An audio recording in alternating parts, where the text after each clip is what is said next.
so to come, the Olympic champion.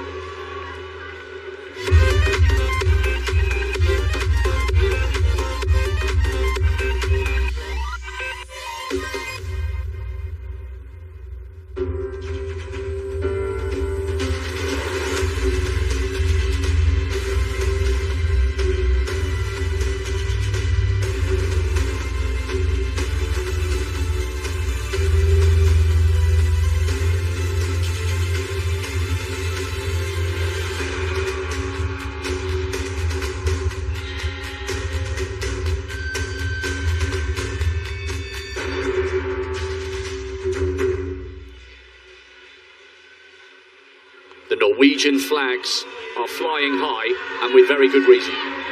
We turn our attention to one of the blue-ribboned events of the World Championship. This is the men's 1500 metres. All three Olympic medalists are in this. The field is absolutely loaded. Rosens on the inside, 8th in Tokyo last year. He's got a very quick finish. Watch for him if it gets tactical. The Olympic champion, the world indoor record holder, multiple European champion. This is the title he wants. He was 4th after running 3:31 in Doha. Jake Whiteman, is this his best chance of a global medal? 5th in Doha, but he won the Rabat Diamond League in 3:32. Mohamed Katir, some won't recognise him. He's cut his hair, but his talent remains. Not quite on the form he is this season as last, but he's a canny racer. Abel Kipsang, world indoor bronze, 4th in Tokyo, but the fastest man in the world this year, and that performance came at altitude. He'll fancy this. Tadesse Lemmy, just off the podium in the world indoors. Then to Stuart McSwain, he's done brilliantly to make the final. He's coming back from COVID. Watch for him front running if it's slow at the beginning. Joshua Thompson, national indoor champion, done brilliantly to get to this final. Ignacio Fontes, European under-23 champion a few years ago, and now to Josh Kerr, a PB for bronze in Tokyo, and he looked really, really good in the heats and the semis. Pin sharp, 3rd fastest in history over the mile indoors. Mario Garcia, European under-23 silver last year, and on the outside, the defending champion. Silver in London 2 years before that, and silver behind Ingebrigtsen last year. He hasn't had a perfect season, Chariot, and he had in Doha when he won the title. All three Olympic medalists are in this race, and the champion from Tokyo wants this world title desperately. A big roar as the men's 1500 metre starts. Ingebrigtsen usually goes right to the back. He's 2nd from the back because Katir, an equally astute tactical racer, is behind him. Stewie McSwain is running in lane 3. He often tries to front run, but he can't get to the front. Whiteman's in 3rd, Chariot trying to come round, and so too is McSwain.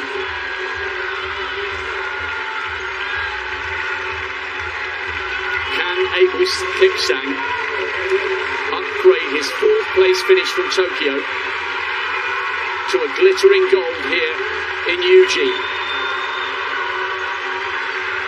The crowd utterly enthralled by this race, and they've been brilliant here.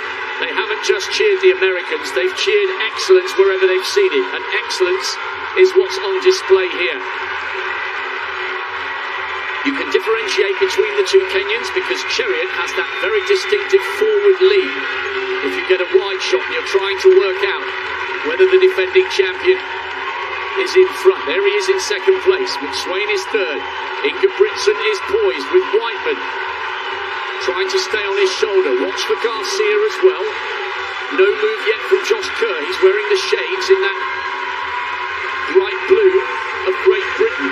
He's a very, very good tactical racer. That's why he got the bronze.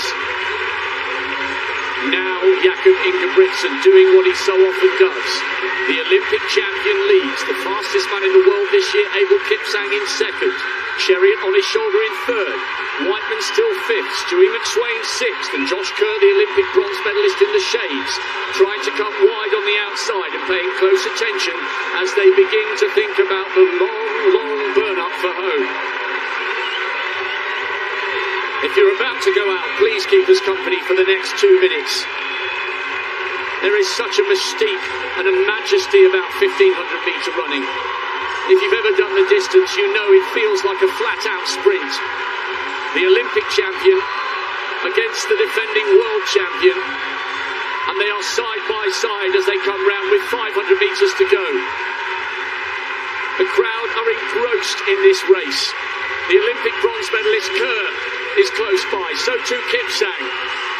Listen to the roar, listen to the roar at the bell. Jakob Ingebrigtsen striking for the only title missing from his collection. But he's doing this the hard way, you know, because they're all queuing up behind him. Whiteman now coming past the shoulder of Chariot, who's the defending champion. Watch for Kipsang, and don't rule out Josh Kerr, he's got the shades. This is a massive opportunity for Jake Whiteman. So often he's missed out, and he's cut up Jakob Ingebrigtsen there, and he's taken the inside line. Chariot closing in on Ingebrigtsen's shoulder. Katia trying to find a way through on the inside. This is a brilliant run by Whiteman. What a story it would be if he took the title. He might hang on here. Ingebrigtsen's trying. He's closing, but he's looked over his shoulder. Jake Whiteman, with the performance of his lifetime, denies the Olympic champion the world crown. So often, Whiteman has missed out. Just off the podium in Doha, run out of it in Tokyo, and in total disbelief, he joins Steve Cram as a world champion. The Briton is in the commentary box, and he'll be stunned. Whiteman's dad is on the PA duties, and he's stopped talking. He so richly deserves this, Whiteman. We knew that he was having a good season when he stormed to victory in Rabat, but somehow he has dethroned the Norwegian king and become the champion of the world. Brilliant run by Whiteman. Will it be a brilliant clearance from Mahutic at 2:04? No, there's a first miss. She's on the podium. At the moment, she occupies the silver medal position. But what a run by Jake Whiteman. Ingebrigtsen looked over his shoulder with 15 metres to go because he knew he was beaten, and he cannot believe that that title isn't his. And I tell you, the moment that cost him, Gail, was when Whiteman legitimately took the inside line. He ever so slightly checked Ingebrigtsen's momentum. He lost a foot or two, and then the doubt began to creep into his mind. Whiteman just produced the race of his life, and he's beaten a young man who's on his way to becoming one of the all-time greats. But it was not to be Ingebrigtsen's day, it was Whiteman's day, and he still can't believe what he's just achieved. You talk about strategy, and like you said, we know how Ingebrigtsen actually normally runs, and Whiteman was like, no, not this time. I'm going to do this, and I'm going to go, and if you go with me, I'm going to dig down to my toes to find that heart to keep going. That was the race of a lifetime for him, and he did it at the right moment. Patterson getting herself ready for her second attempt at 2:04. What a night in the stadium, what a night.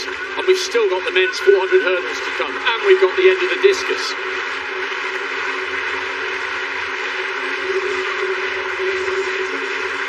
It builds so beautifully in track and field because wherever you look, there's drama to be had. Is there another chapter here from Patterson? No, long way off, long way off. But, just a reminder, Valotigana has bowed out with the bronze. Mahutic's got the silver, and I hope soon that Whiteman gets a chance to embrace his dad, who's up in the PA stand. It was absolutely sensational. So often from that position, Ingebrigtsen burns everyone up. He did that in Tokyo last year, but he couldn't do it tonight. 3:29.23. Jake Whiteman has denied Jakob Ingebrigtsen the title he so desperately craves, and he's done it with a monumental performance of belief and heart. 3:29, Ingebrigtsen the silver, Katia Outdipping Garcia on the line, the Spaniard takes bronze. The first Briton to win this title since Steve Cram in Helsinki all those years ago in 1983.